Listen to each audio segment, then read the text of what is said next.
The Red River Farm Network is celebrating women in agriculture during this month of March for our series called Agricult-HER, and it is a pleasure to be sitting down and visiting with Monica McConkey. Monica, a rural mental health specialist working with the state of Minnesota with AgCentric, and of course with her own consulting business, mental health consulting business, Eyes on the Horizon Consulting.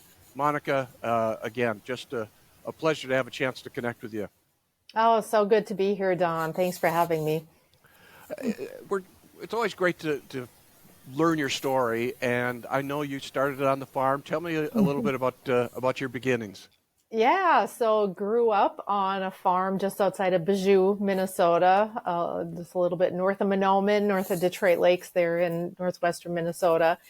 And, growing up, I was in 4-H and later on in FFA.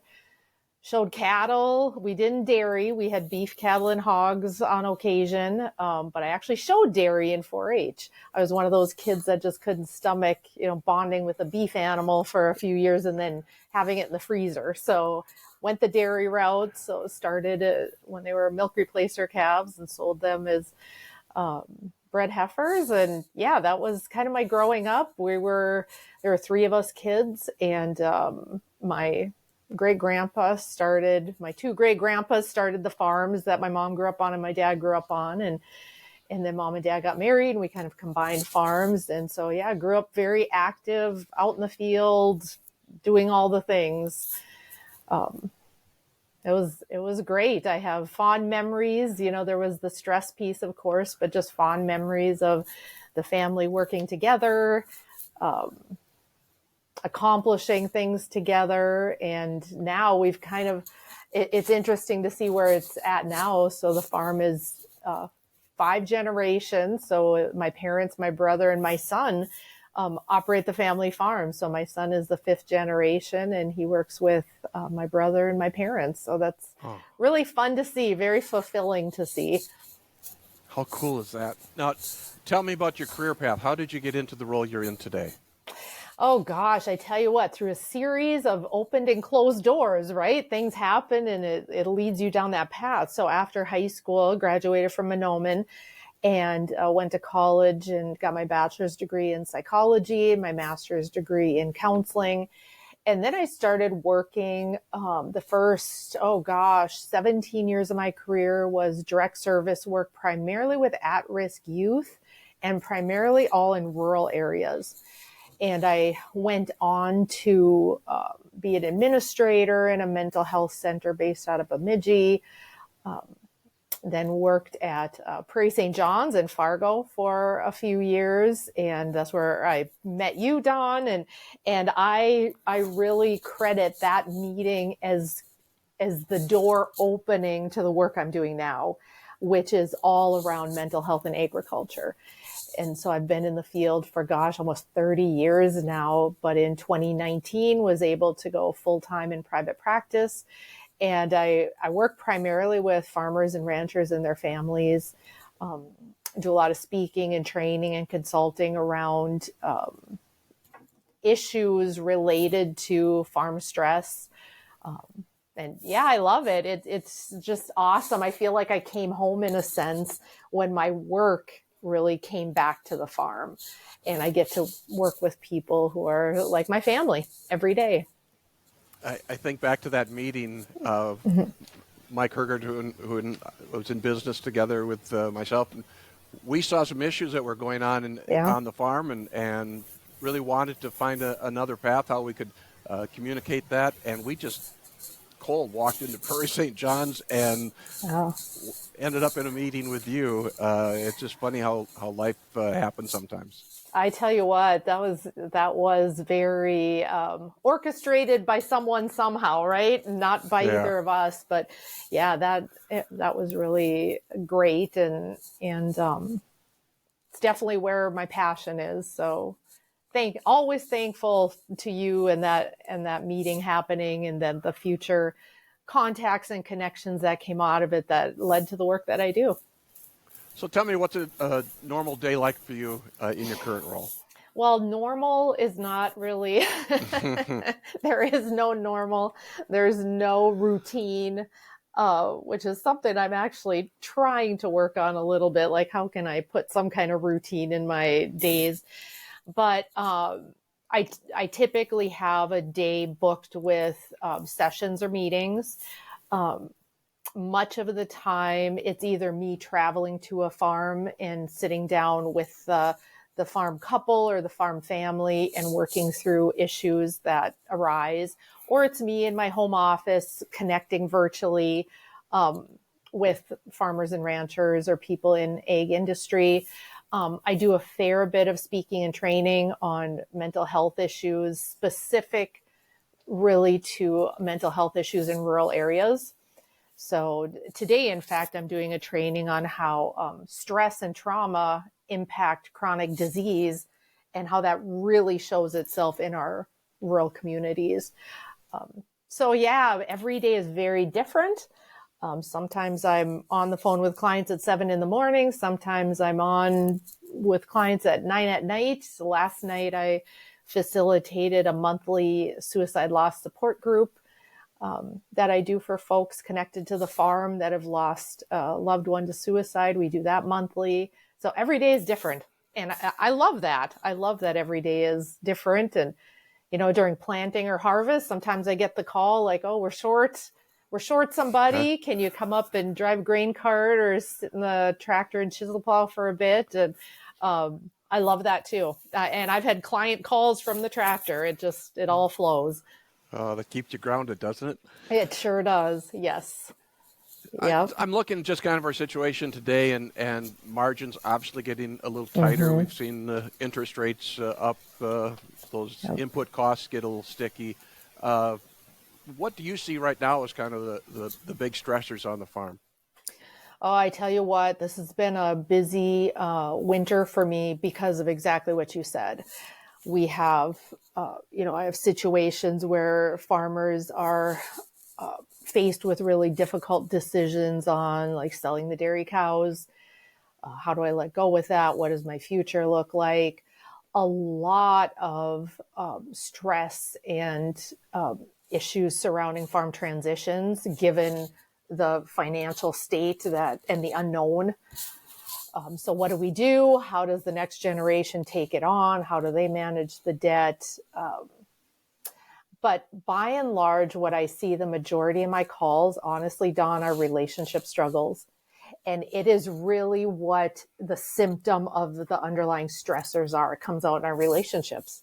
So a lot of conflict in husband-wife relationships, as well as conflict with adult children that you're trying to work with and potentially pass the farm on down to. So it comes out in our relationships, but the underlying cause is primarily that uncontrollable stress or the stress over the uncontrollables, I should say, weather and commodities, prices and interest rates. And it just bubbles up through our relationships because we're dealing with our own anxiety and depression and grief and loss in many cases. So it's really interesting because I get asked, what are the top reasons somebody calls you? And when I say relationships, it's kind of surprising, but it's real life. It's what our farmers are facing. It's hard to speak in generalities, but is there a difference between men and women on how they handle some of these challenges? That's a really good question. It's different for each individual, but I would say overall men tend to just push it down, and they don't want to talk about the pain, the emotional pain, the worry, the stress. So it often comes out in non-productive coping, should we say. So maybe they're drinking more, maybe they're yelling a bit more, maybe they're isolating more, where women tend to seek out that communication and that reassurance and we need to talk. And so with women, I see a lot more stress around them feeling isolated or depressed or anxious and not knowing what to do with that because their male spouse typically isn't responding in the way they'd like to respond. So yeah, lots of I see a lot of struggle around change, when changes really need to be made and the writing's on the wall, and the checkbook is, the bank account is showing change needs to be made. But gosh, change is hard and scary. Yeah. And it usually involves letting go, which is a grieving process, or changing the way we've done things for a lot of years. And that's hard. It's all really hard.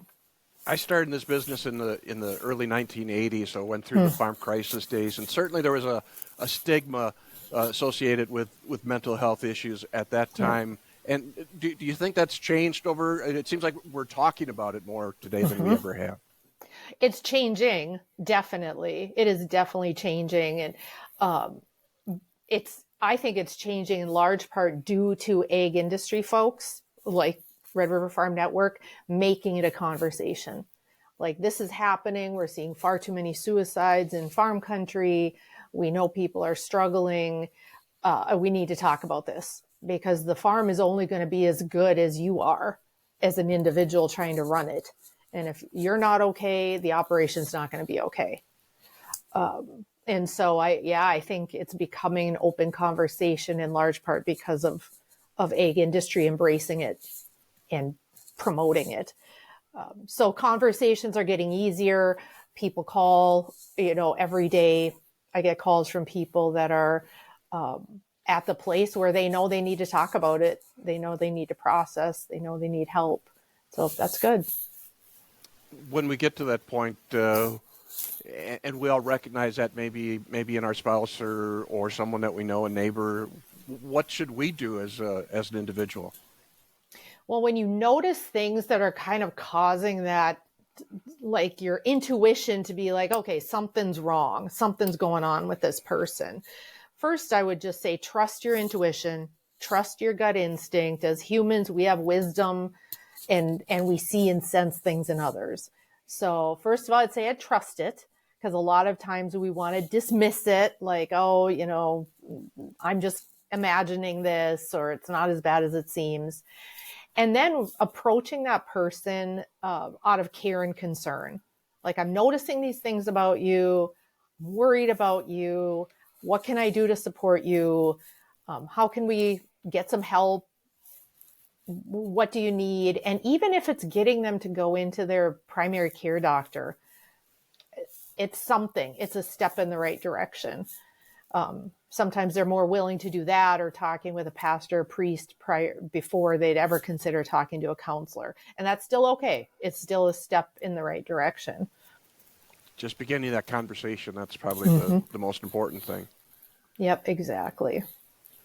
I'm curious, who have been your role models as you've made your journey through life here?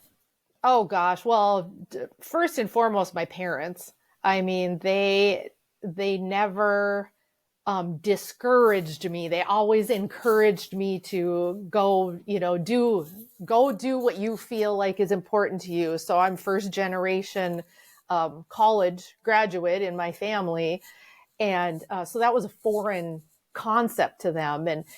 And I now, after having kids and having them leave the nest, I realize how hard it was for them to encourage us to go and pursue our dreams and careers. And my dad is a very progressive thinker in terms of even farming. He was never stuck in his way. He was always looking at new ideas and expanding, and still is at the age of 75. Like, what can we do better? What can we do next? How do we keep moving? And I remember whenever I'd throw an idea out to him, like, oh, I want to go to college out of state, or I want to apply for this job, he'd say, why not? Why not? And that was his kind of standard encouragement, is like, why not? Give it a try. And so, yeah, definitely first and foremost, my parents, really grounded in faith and hope for the future. And gosh, I just am so incredibly thankful for them. And then I feel like, and I think this is significant, especially since we're, it's Women's Month and we're talking about this, that along my path, no matter where I went to college out of state in Florida, went to grad school in Virginia, so away from home. came back, and wherever I was, there was a female in my life at that place that was like a strong, supportive person for me. And it's been so interesting to look back. Many of them I don't stay in touch with anymore, but in that moment, during that time or phase of my life, they were like an anchor for me. And I feel so blessed about that, because I was always surrounded by strong female role models that always were encouraging and questioning when they needed to be, and to I guess keep me on my path. But what a blessing through life. And I still, I'm heading into my mid-50s, and I still have those strong female role models in my life, in different segments of what I do. So Anchor is such a super blessed. perfect term for that, I think. Yeah. Mm-hmm. Those anchors. Yeah. I hear you talk about your dad in particular. It's got to be something to have really that multi-generational type of farm in practice today. Oh gosh, I could get emotional just talking about it, but seeing my son have the gift of being able to work with his grandfather and sit around the kitchen table where I grew up eating, lunch every day with grandma and grandpa, and working with his brother and my brother, his uncle, and seeing them teach him, skills and life lessons. And yeah, it's, we're very blessed, and the relationships are good. And I see a lot of dysfunctional family relationships in my work. And even though things aren't always rosy, especially in times of stress on the farm, overall, it's just such a blessing to see the generations and to share the stories and to talk about the history on both, my maternal side farm and my dad's farm, and how they grew up and the struggles they went through and how they kept it going. And it's very fulfilling. Very special. Mm-hmm. Again, as we focus in on women in agriculture this month, any advice that you would have for others in this industry? Well, I tell you what, women are becoming more of a force in agriculture. It's typically still seen as a man's world. But when I'm out and about, I work with many females that are primary producers in their on their operation. Some due to the death of their husbands, but some due to this is my choice. This is what I'm doing. This is what I'm passionate about. And I just really want to encourage the women out there in agriculture to not sell yourself short, to not shirk away from the strengths that you possess. Assertive women can be seen as not always positive, and that's okay. We don't have to please everybody around us. We can live our strengths and live our values and speak our truths and use our voice and our gifts and talents without apology. And so I just, I encourage the women out there in agriculture to own your space. And one story that just resonates with me when I first started getting into this work was, and I don't remember names or even where I was, but it was a gal whose husband died. And I work with someone very similar. And everyone around her was like, oh, when are you going to sell? When are you going to sell the farm? Surely you can't do this by yourself. And she ended up firing her, it was a livestock operation, firing her nutritionist, her vet, her banker, her accountant, because none of them believed in her. And she rehired her team and marched forward and is successful. And so find the people that believe in you, who are your anchors, and you pursue your dreams, and don't let other people discourage you from that. Why not? As my dad would say, why not? What a great message. You do such great work, Monica. I really appreciate the chance to have this conversation today. Yeah, thanks so much for having me, Don. Oh, it's a treat. Monica McConkey with us as we celebrate women in agriculture. Our series called Agriculture during this month of March. I'm Don Wick here on the Red River Farm Network.